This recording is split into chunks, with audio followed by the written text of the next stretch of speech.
மாணவர்கள் அனைவருக்கும் வணக்கம்.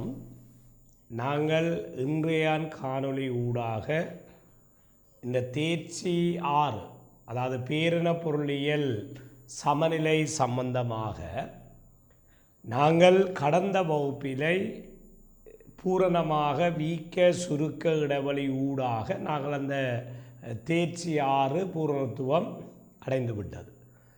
அப்போ இன்றைய காணொளி ஊடாக நாங்கள் இந்த 6வது தேர்ச்சியிலை பகுதி ஒன்று வினாக்கள், அதாவது எம்சிக்கு கேள்வி எவ்வாறு உங்களுக்கு பரீட்சை வினாத்தாளில் வினாவப்படும் என்பது சம்பந்தமாக நாங்கள் கொஞ்சம் மாதிரி வினாக்களை இன்றைக்கு பார்ப்போம். ஏற்கனவே நான் மாணவர்களுக்கு சொல்லியிருக்கிறேன், இப்போ நாங்கள் இந்த டேனினுடைய கல்வி சனல் ஊடாக உங்களுக்கு பாட அலகுகள் தெளிவுபடுத்தப்பட்டு கொண்டு இருக்கும். பதிலை நாங்கள் மாதிரிக்கு, அதாவது உங்களுடைய ஃபைனல் எக்ஸாம் பேப்பரில் எப்படி வினாக்கள் கேட்கப்படும் என்பது சம்பந்தமாகவும் நாங்கள் மாதிரி கேள்விகளை கொஞ்சத்தை செய்து காட்டுவோம். நீங்கள் இதில் கூடுதலான பயிற்சி எடுக்க வேண்டுமென்றால் நீங்கள் பயிற்சி புத்தகங்கள் செய்து பார்க்குவோம், பாஸ் பேப்பர் புத்தகத்தை எடுத்து செய்து பார்க்குவோம். செய்து அதில் ஒரு தெளிவொன்று வந்துட்டென்னால் நீங்கள் பரீட்சை வினாத்தாளில் எந்த வினாவும் செய்கிறதுக்கு உங்களுக்கு இடர்பாடு இருக்காது. சரியான அப்போ நாங்கள் இன்றைக்கு இதில் நான் உங்களுக்கு சில வினாக்கள் தெரிவு செய்திருக்கிறேன். அப்போ இதில் சிலது கடந்த கால பரீட்சை வினாத்தாளில் வந்த வினாக்களும் சிலது இருக்கின்றது, சிலது நாங்கள் சுயமாக தயாரிக்கப்பட்ட சில வினாக்களும் இருக்கின்றது. இப்போ அந்த வினாக்களை நாங்கள் ஒருக்கா பார்ப்போம். பாருங்க, இதில் முதலாவது கேள்வி கொடுத்துருக்கிறேன். தெரியல, இந்த தரவுகள் நோட் பண்ணிக்க இதை பார்வையிடுகிற மாணவர்கள் கட்டாயம் நீங்கள் ஒரு நோட் புக் கொண்டு வச்சிருந்து, தெரியல, ஒரு நோட் புக் கொண்டு வச்சிருந்து சில கணக்குகள் செய்ய அந்த தரவுகளை நோட் பண்ணுங்க. அப்போ நீங்களும் ஒருக்கா செய்து பார்க்கலாம். பாருங்கள், வருமான மட்டம் 5000 ரூபாவிலிருந்து 10,000 அதிகரிக்கும் போது நுகர்வு செலவானது 7,000 ரூபாவிலிருந்து 11,000 ரூபாவாக அதிகரிக்கின்றது. இந்நிலையில் எல்லை நுகர்வு நாட்டமானது. அப்போ நாங்கள் பேரின பொருளியல் சமநிலையிலை தியரியில் படிச்சிருக்கிறோம். அப்போ எல்லை நுகர்வு நாட்டம், அப்போ எல்லை நுகர்வு நாட்டத்தை நாங்கள் எவ்வாறு கணிப்பது? அப்போ எம்பிசி சமன் என்ன? அப்போ பாருங்கள், அப்போ எம்பிசி சமன் நுகர்வில் ஏற்பட்ட மாற்றத்தை வருமான மாற்றத்தால் பிரிக்க வாரதான் எம்பிசி. இதில் ஒரு விடயம் மாணவர்கள் தெளிவாக இருக்கணும், அரசாங்க தலையீடு இல்லாத பொருளாதாரத்தில் வீட்டுத்துறையினுடைய வருமானமும் செலவிடத்தக்க வருமானமும் உண்டு. அரசாங்க தலையீடு இல்லாத பொருளாதாரத்தில் Y = YD. அப்போ இங்கே எளிய பொருளாதாரத்தோடு தொடர்படுத்தி தந்தபடியால் நீங்கள் குழம்ப தேவையில்லை. அப்போ சி மாற்றம் இருக்குது, Y மாற்றம் இருக்குது. அப்போ எம்பிசின்ற வருமானம் என்ன? அப்போ பாருங்கள், வருமானம் 5000 10,000 அதிகரித்த போது அப்போ வருமானத்தில் ஏற்பட்ட மாற்றம் எத்தனை? 5000. நுகர்வு பாருங்கள், 7,000 11,000 அதிகரித்தது. அப்போ நுகர்வில் ஏற்பட்ட மாற்றம் எத்தனை? 4,000. அப்போ 4,000 5000ஆல் பிரித்தால் எல்லை நுகர்வு நாட்ட பெறுமதி 0.8. அப்போ எல்லை நுகர்வு நாட்டத்தையும் எல்லை சேமிப்பு நாட்டத்தையும் கூட்டவார பெருமானம் உண்டு தானே. இப்போ சில வழியில் பாருங்கள், இப்படி ஒரு தரவை தந்துட்டு எல்லை சேமிப்பு நாட்ட பெருமதி எவ்வளோண்டு கூட கேட்கலாம். இப்போ நான் இதில் உங்கள்கிட்ட கேட்டது எம்பிசின்ற பெருமானம். அப்போ எம்பிசியையும் எம்பிஎஸ்ஐயும் கூட்டவார பெருமானம் எத்தனை? 1. அப்போ எல்லா நுகர்வு நாட்டத்தின் பெருமதி 0.8 என்றால் எம்பிஎஸ்ஸின் பெருமானம் எத்தனை? 0.2. ஆகவே 1. அப்போ இதில் நேரடியாக கேட்டது எல்லை நுகர்வு நாட்ட பெறுமதி என்ன? அப்போ 0.8. இப்போ கணக்கு பகுதிகள் தெரிவிக்க பிள்ளைகள் அதை நாங்கள் சரியாக செய்து தான் ஆன்சருக்கு பெறவோம். அப்போ செய்க வழி தெரியும், நாங்கள் தியரியில் வடிவாக படிச்சிருக்கிறோம். ஆகவே விடை 0.8. அப்போ முதலாவது விடையிலே சரியான ஆன்சர் இருக்கின்றது. அப்போ பார்ட் பண்ணக்கூடிய விடைகள் எல்லாருக்கும் தெரியும். நாங்கள் புள்ளடித்தாளில் தான் புள்ளடியிட வேணும்.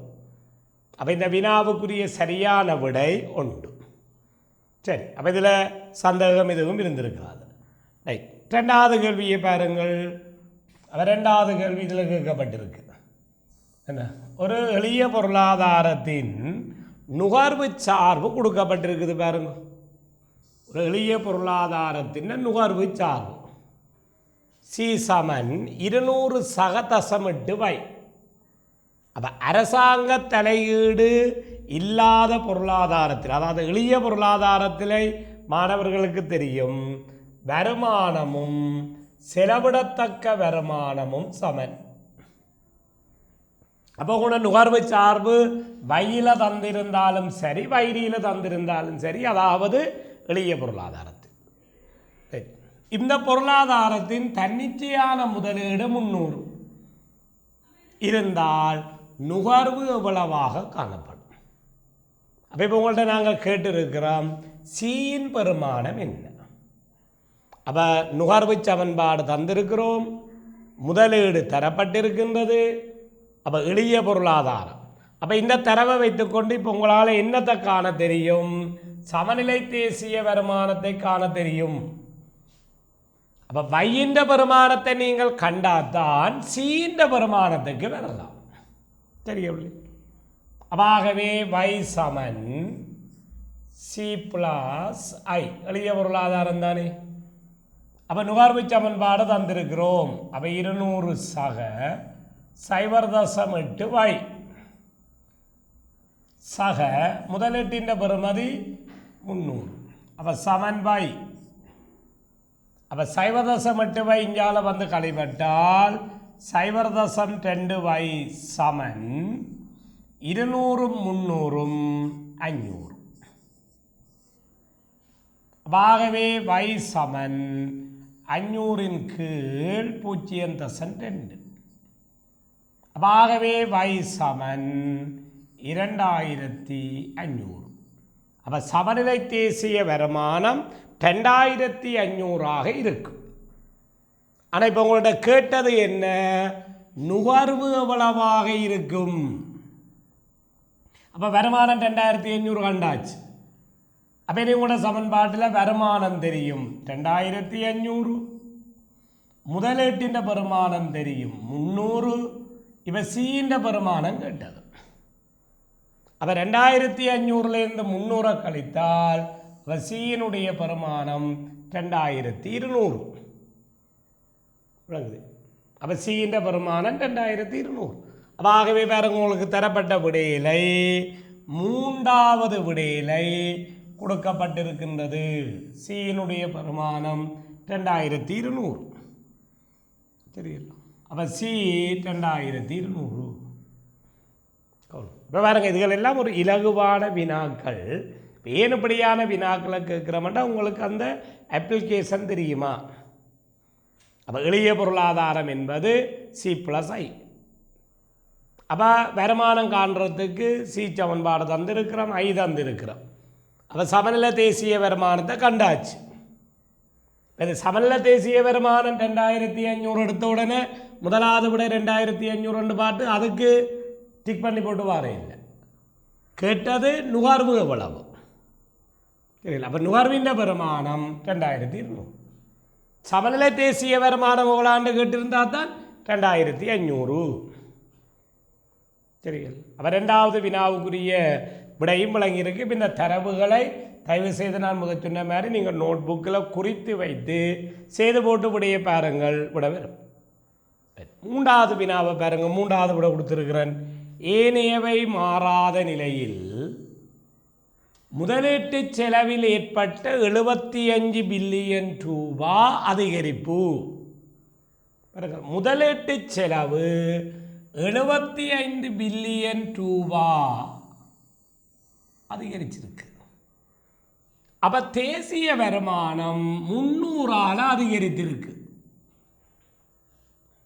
அப்ப முதலீடு 75 பில்லியன் அதிகரிக்க வருமானம் 300 மில்லியன் அதிகரிச்சிருக்கு. அப்போ இந்த தரவை பார்த்தோன்னு உங்களுக்கு விளங்கும்.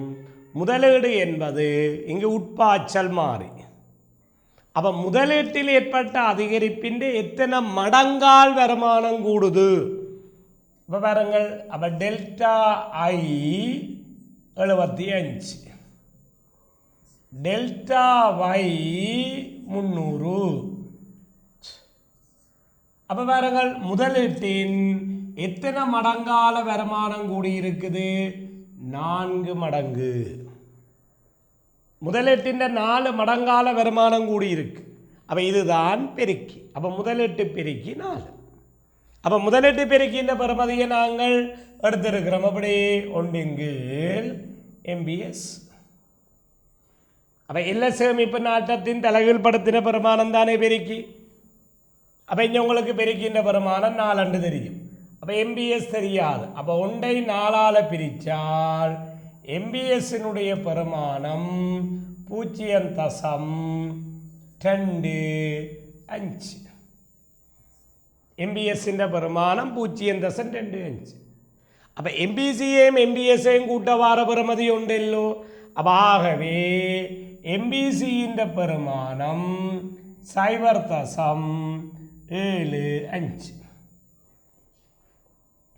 அப்போ இந்த வினாவிலை என்ன விடயம் என்றால், உங்களுக்கு பெருக்கின்ற பெருமானத்தை கணிக்க தெரியுமா?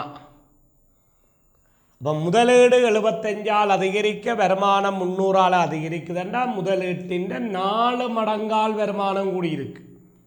அப்போ பெருக்கி 4. அப்போ ஒன்றின் எம்பிஎஸ் தானே பெருக்கி.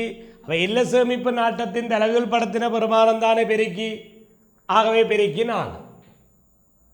அப்போ 1 எம்பிஎஸ்ஸால் பிரித்தா பெருக்கி என்ன பெருக்கி 4 என்று தெரியும். அப்போ 1/4 எம்பிஎஸ் 0.25. 0.25. அப்போ எம்பிசியின் பெருமானம் 0.75. அப்போ உங்கள்கிட்ட கேட்டது எல்லை நுகர்வு நாட்ட பெறுமதி என்ன? இந்த வினாக்களை மாணவர்கள் வடிவாக கிரகித்து, நான் அடிக்கடி சொல்கிறேன், அந்த சில பாயிண்ட்டுகளை உங்களுக்கு மெமரியில் இருக்கணுமெண்டா அதை அண்டர்லைன் பண்ணுவோம். என்னத்தை கேட்க வரையினோம்? எம்பிசியை கேட்டிருக்கணும், எம்பிஎஸ்ஸை கேட்க இல்லை. நீங்கள் இந்த சமன்பாடை வச்சுக்கொண்டு எம்பிஎஸ்ஸின் பெறுமதியை முதல் கணிச்சிருப்பீங்க. அப்போ எம்பிஎஸ்ஸின் பெருமானம் தெரிஞ்சால் எம்பிசிக்கு வரலாம் தானே. அப்போ ஆகவே எம்பிசியின் பெருமானம் 0.2. எம்பிசி எல்லை நுகர்வு நாட்டம் 0.75. அப்போ ஆகவே சரியான விடை 2வது விடை. அப்போ எல்லை நுகர்வு நாட்டத்தினுடைய பெருமானம் 0.75. சரி, இந்த கேள்விகள் இந்த அமைப்புகளை விலகிக் கொள்ளுங்கோ. அடுத்த கேள்வியை பாருங்கோ. பின்வரும் வரைபடத்தில் பொருளாதாரத்தின் சேமிப்பு நடத்தையில் ஏற்பட்ட ஒரு மாற்றம் நுகர்வு தொழிற்பாட்டினை C1 C2 ஆக மாற்றமுறை செய்துள்ளது. அப்போ இந்த வரைபடத்தை பார்க்க உங்களுக்கு விளங்கி இருக்கணும். குத்தச்சில நுகர்வு செலவீடு கிடையச்சில செலவிடத்தக்க வருமானம். இப்போ உங்களோட ஆரம்ப நுகர்வு கோடு C1, ஆரம்ப நுகர்வு கோடு C1. இந்த C1 ஆக இருந்த நுகர்வு கோடு C2 ஆக டேர்ன் பண்ணியிருக்கு. அவதானிக்கணும் பிள்ளைகள், ஒரு கிராஃபிலை ஆரம்ப கோட்டுக்கு சமாந்தரமாக ஒரு கோடு வலப்புறமோ இடப்புறமோ நகரலாம். நகர்ந்தால் அதுக்கு நாங்கள் பேர் சொல்கிறது அந்த கோட்டின் நகர்வு, அசைவு, அதை மூமெண்ட் என்று சொல்லுவோம். ஒரு புள்ளியில் இருந்து அந்த கோடு அசைய வலிக்கிட்டால், ஒரு புள்ளியில் இருந்து பாருங்க, ஒரு பாயிண்டில் இருந்து அசைய வலிக்கிட்டால் அதை சொல்கிறது சரியில்லை, சுழற்சி.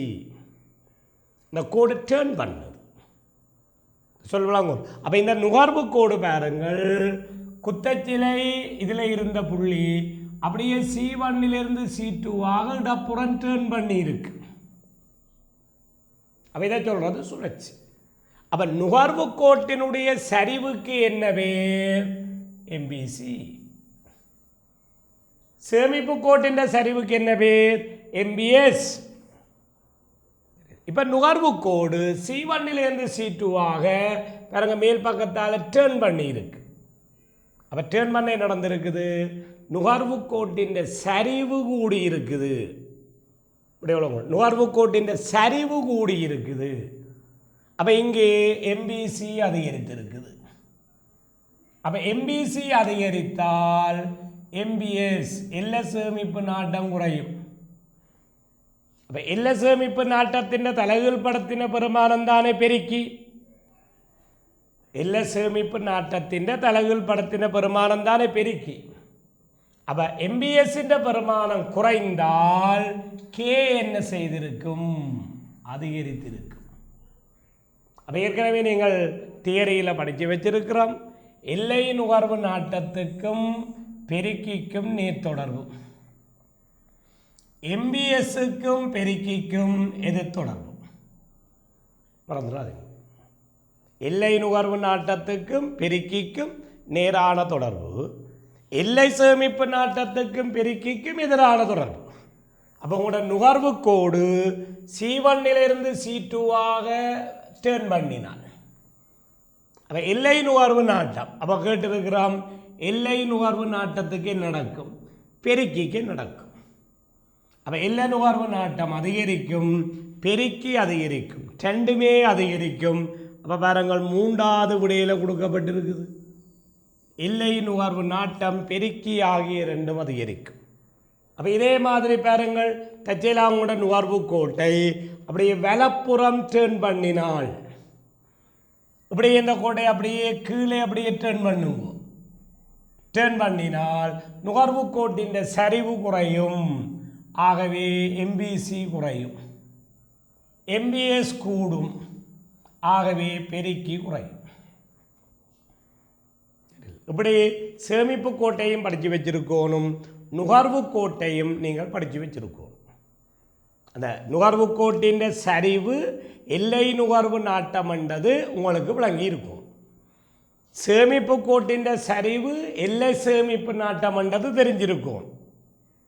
சரிய மாணவர்கள், அப்போ இந்த கேள்விக்குரிய விடை எடுத்த விதம் விளங்கி இருக்கோ? அடுத்த கேள்வியை பாருங்கள். 5வது வினா. எளிய பொருளாதாரம் ஒன்றில் மொத்த செலவு சார்பை பின்வரும் வரைபடம் காட்டுகின்றது. இப்பொருளாதாரத்தின் எல்லை நுகர்வு நாட்ட பெறுமதி 0.8 0.9 அதிகரிக்கும் போது சமநிலை தேசிய வருமானத்தில் ஏற்படும் மாற்றத்தின் அளவு யார்? அப்போ இந்த இடத்துல இப்போ உங்களுக்கு முதலாவது விளங்கோடும் எளிய பொருளாதாரத்தின் சமநிலையை வருமான செலவு முறையில் காட்டுகிறோம். அப்போ இது பை சமனி கோடு. இதைத்தானே நாங்கள் சமநிலை தேசிய வருமான கோடு படிச்சிருக்கிறோம். எளிய பொருளாதாரத்தின் செலவு கோடு இவர். அப்போ எளிய பொருளாதாரத்தில் யார் செலவு? நுகர்வும் முதலீடும். அப்போ இந்த செலவு கோடு பாருங்க குத்தச்ச வெட்டுகிற இந்த புள்ளியிலே பெருமானம் 200. அப்போ இந்த 200 தான் எல்லாருக்கும் தெரியும் தன்னிச்சையான செலவீட்டு மாறி. ஒரு செலவு கோடு குத்தச்ச வெட்டேக்க வார பெருமானம்தான் தன்னிச்சையான செலவீட்டு மாறி. இந்த தன்னிச்சையான செலவீடு தான் ஏ சகை. அப்போ நாங்கள் சமநிலை தேசிய வருமானத்தில் படிச்சிருக்கிறோம். y = c+i என்று எழுதுறதை கே தர ஏ சக ஐ. பெருக்கியின் பெறுமதியை தன்னிச்சையான செலவீட்டு மாறியால் பெருக்கினால் அங்கே சமநிலை தேசிய வருமானம் பெறும். பெருக்கின்ற பெருமானத்தை தன்னிச்சையான செலவீட்டு மாறி. அப்போ இந்த தரவின்படி பாருங்க தன்னிச்சையான செலவீட்டு மாறி 200. சரிங்களா? தர பெருக்கி காண வேணும்னா உங்களுக்கு எம்பிசி அல்லது எம்பிஎஸ் தர வேணும். அப்போ தந்திருக்கிறேன் பாருங்கள். எல்லை நுகர்வு நாட்ட பெறுமதி 0.8 0.9 அதிகரிக்குது. அப்போ MBC தசம் 8 என்றால் MBS எத்தனை 0.2. ஆகவே பெருக்கி எத்தனை 5. அப்போ ஆரம்ப தரவின்படி பெருக்கி 5. அப்போ 5 தர 200 1000. அப்போ சமநிலை தேசிய வருமானம் ஆரம்ப தரவின்படி 1000 இருந்திருக்கு. இப்போ இந்த பொருளாதாரத்தினுடைய MBC 0.9க்கு வருகிறது. அப்போ 0.9 என்றால் MBS 0.1. அப்போ ஒன்றுங்கள் MBS தானே பெருக்கி. அப்போ பெருக்கி 10. அப்போ இப்போ பெருக்கின்ற வருமானம் 10 தர தன்னிச்சையான செலவிட்டு மாறி மாறி இல்லை தானே. ஆகவே 2000. பாருங்கள், தன்னிச்சையான செலவீட்டு மாறியின் பெறுமதி மாறாமல் இருக்க உடையவளை கொள்ளுங்கள். எல்லை நுகர்வு நாட்ட பெறுமதி 0.8 0.9 அதிகரித்தால் பெருக்கி அதிகரிக்கும். பெருக்கி அதிகரித்தால் சமநிலை தேசிய வருமானம் அதிகரிக்கும். அப்போ இங்கே உங்கள்கிட்ட கேட்டது சமநிலை தேசிய வருமானத்தில் ஏற்பட்ட மாற்றம். பாருங்க பிள்ளைகள், மாற்றம் தான் கேட்டது. அப்போ 1000 2000க்கு வரும். அப்போ வருமானத்தில் ஏற்பட்ட மாற்றம் எவ்வளவு 1000.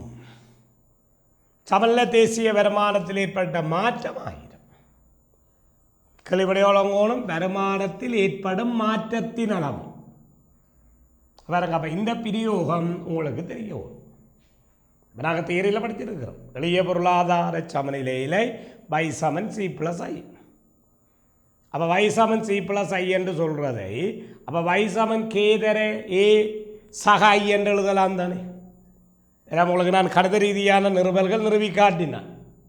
அப்போ பெருக்கின்ற பெருமானத்தை தன்னிச்சையான செலவிட்டு மாறியால் பெருக்கினீங்கள் என்றால் அங்கே சமநிலை தேசிய வருமானம். அப்போ ஆகவே இந்த விடை எடுத்துட்டீங்கள் 1000. ஓகே, அடுத்த கேள்வியை பாருங்கள். 6வது வினா பாருங்கள். எளிய பொருளாதாரத்தின் தன்னிச்சையான செலவு மாறியின் பெறுமதி 500 இருந்து, இந்த தரவுகளை தான் அவதானிக்கும். தன்னிச்சையான செலவு மாறின்ற பெறுமதி 500. அப்போ தன்னிச்சையான செலவிட்டு மாறின்ற பெறுமதி 500. தன்னிச்சையான செலவிட்டு மாறின்ற பெறுமதி 500.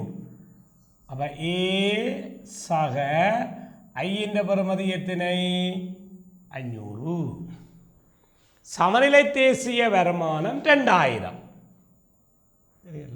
அப்போ y 2000. சமநிலை தேசிய வருமானம் 2000.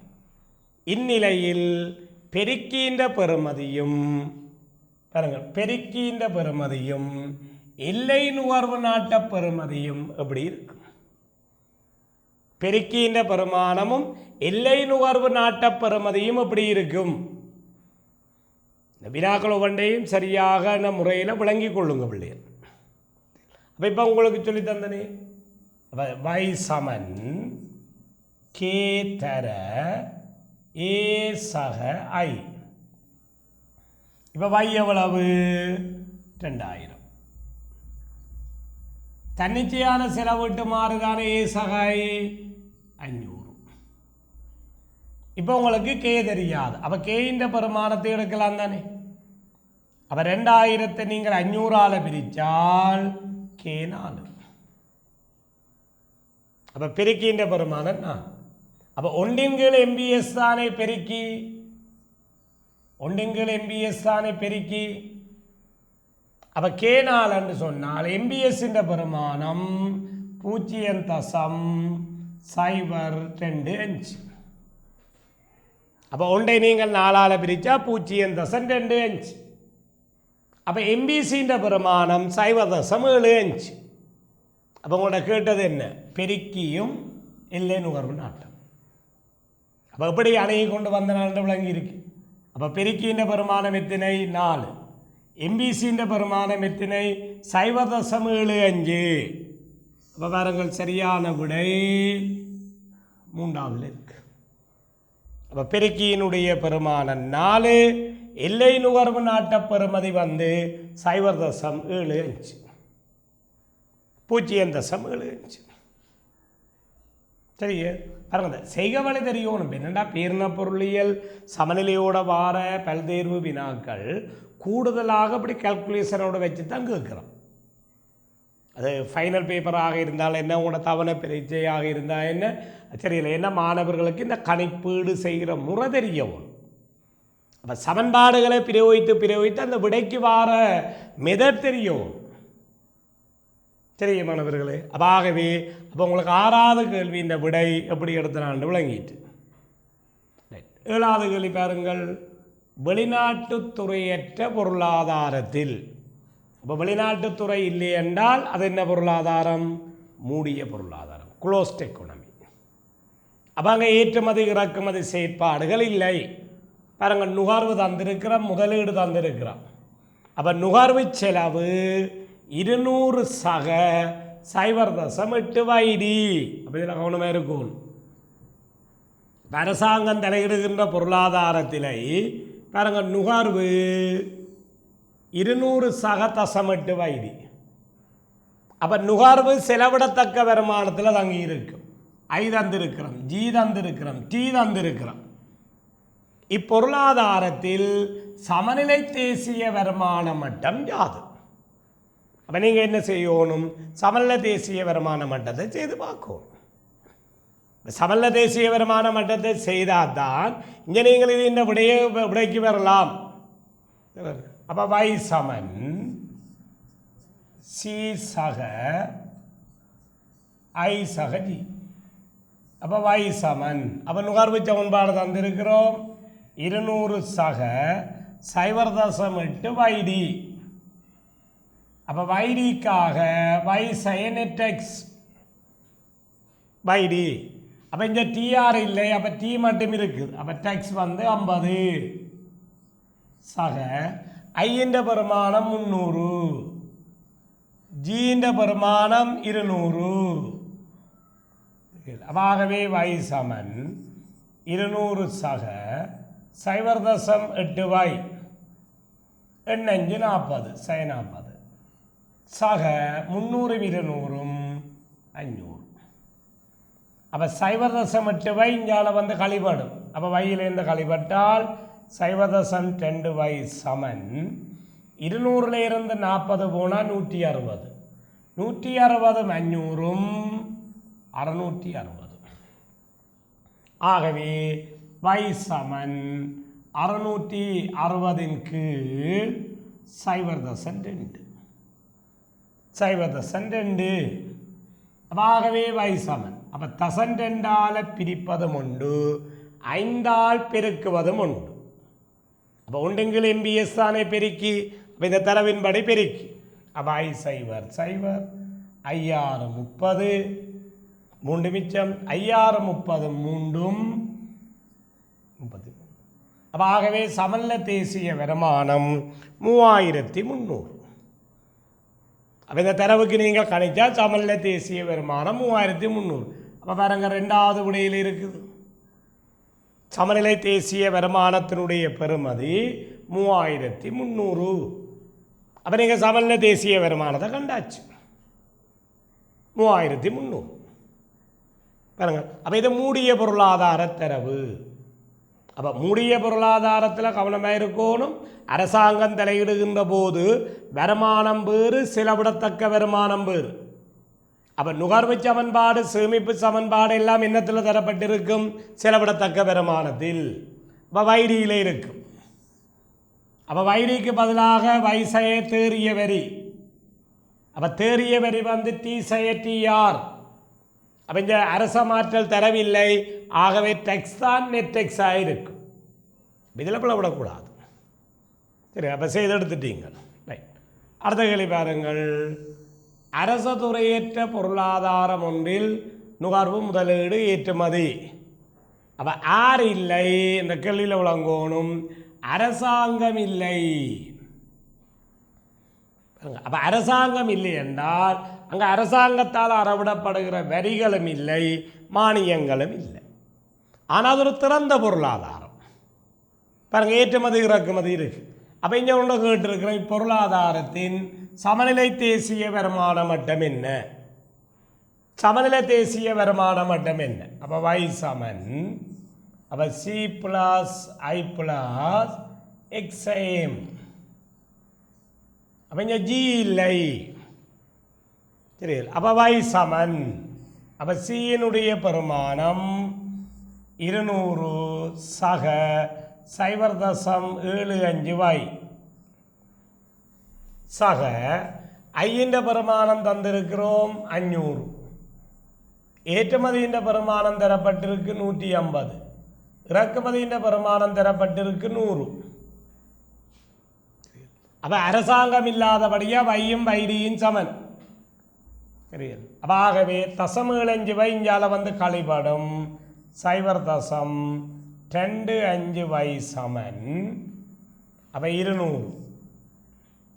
500 700 50 150லேருந்து 100 போனால் அப்போ 750. அப்போ ஆகவே y சமன் 750 கீழ் 0.25. அப்போ 0.25ஆல் பிரிப்பதும் உண்டு, 4ஆல் பெருக்குவதும் உண்டு. இங்கே பெருக்கினால் அப்போ ஆகவே 4ஆல் 750 பெருக்கி விட்டீங்கள் என்றால் 3000 மில்லியன் ரூபாய். அப்போ சமநிலை தேசிய வருமானம் வந்து 3000. அப்போ இந்த சமநிலை தேசிய வருமானம் வந்து 3000ஆக இருக்கும். பாருங்கள் அப்போ விடை 3000. பாருங்க இதில் போட்ட தரவுகள் எல்லாம் என்னென்னா பிள்ளைகள் உங்களுக்கு ஒவ்வொரு பொருளாதார சமநிலையிலும் தரவுகளை கொடுத்து கொடுத்து கணிக்க தெரியுமா? அந்த விஷயத்தை தான் நாங்கள் இங்கே எதிர்பார்த்து கொண்டு இருக்கிறோம். அதை நீங்கள் கணிக்கிற ஆற்றல் உங்கள்கிட்ட இருந்தால் ஓகே ரைட். அப்போ என்ன ஒரு வினாவையும் பார்ப்போம். பாருங்க அடுத்தது சமநிலை தேசிய வருமானம் சம்பந்தமான தரவு தந்திருக்கிறேன். பாருங்க தரவு தரப்பட்டிருக்கு. அப்போ இந்த பொருளாதாரத்தில் பாருங்க நுகர்வு தந்திருக்கிறோம், வரி தந்திருக்கிறோம், அரசாங்க கொள்வனவு ஜி தந்திருக்கிறோம். அப்போ ஜியின் பெருமானம் தரப்பட்டிருக்கு, ஜியின் பெருமானம் தரப்பட்டிருக்கு தெரியலோ ரைட். அப்போ ஜியின் பெருமானம் தந்திருக்கிறோம். இறக்குமதி ஏற்றுமதி சந்தை விலையில் மொத்த உள்நாட்டு உற்பத்தி. அப்போ நாங்கள் தேசிய கணக்கீட்டிலை படித்து வைத்திருக்கிறோம் y சமன் ஜிடிபி. ஒரு நாட்டினுடைய வருமானம் தான் அந்த நாட்டின் உள்நாட்டு உற்பத்தி. அப்போ ஜிடிபி சமன் CIGXIM. அப்போ ஏற்றுமதிக்கும் இறக்குமதிக்கும் உள்ள வித்தியாசம் தான் தேறு ஏற்றுமதி நெட் எக்ஸ்போர்ட். அப்போ இப்போ உங்கள்கிட்ட கேட்டது இந்த பொருளாதாரத்தின் முதலீட்டு மட்டம் என்ன? அப்போ ஐய காணணும். அப்போ தரவுகளை பிரதியிடுங்கோ. அப்போ வைதான் மொத்த உள்நாட்டு உற்பத்தி. அப்போ மொத்த உள்நாட்டு உற்பத்தி தந்திருக்கிறோம் 8000. நுகர்வு தந்திருக்கிறோம் 5000 சக. முதலீடு தரப்பட்டிருக்குது இல்லை. இப்போ முதலீடு தானே கேட்டது ஐ தெரியாது. ஜி தந்திருக்கிறோம் அரசாங்கத்தின் கொள்வனவு செலவு 1500. ஏற்றுமதி தந்திருக்கிறோம் 980. இறக்குமதி தரப்பட்டிருக்குது 1200. சரி இப்போ உங்களுக்கு தெரியாத ஐதானே வைய காணலாம் தானே. அப்போ 8000 சமன் அப்போ 5000தோடு 1500 கூட்டினீங்கள் என்றால் 6500. 950 1200. அப்போ ஆகவே 220. அப்போ 220 கழிப்பீங்கள். அப்போ கழிச்சிங்கள் என்று சொன்னால் கழிக்க விடக்கூடாது 6380.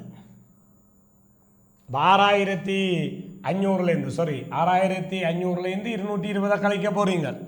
அப்போ கழிச்சிங்கள் என்று சொன்னால் அப்போ பாருங்கள் அப்போ 220 கழிக்க போகிறீங்கள் -220 தெரிய பிள்ளைகள்.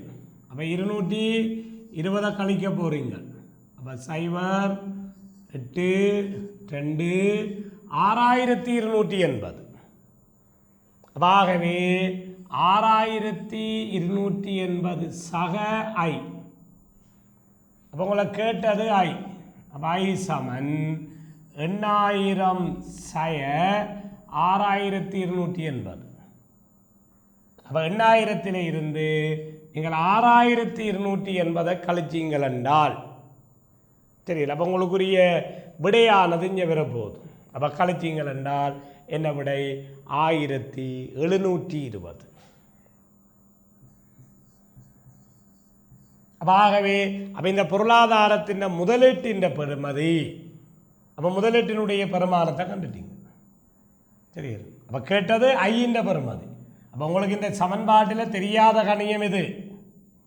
சரி, அப்போ ஐயினுடைய பெருமானம் கண்டிருக்கிறோம்.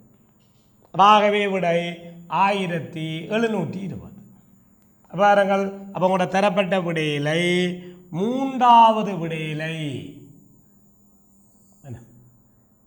அப்போ 1720. அப்போ மூன்றாவது விடையில இருக்கின்றது.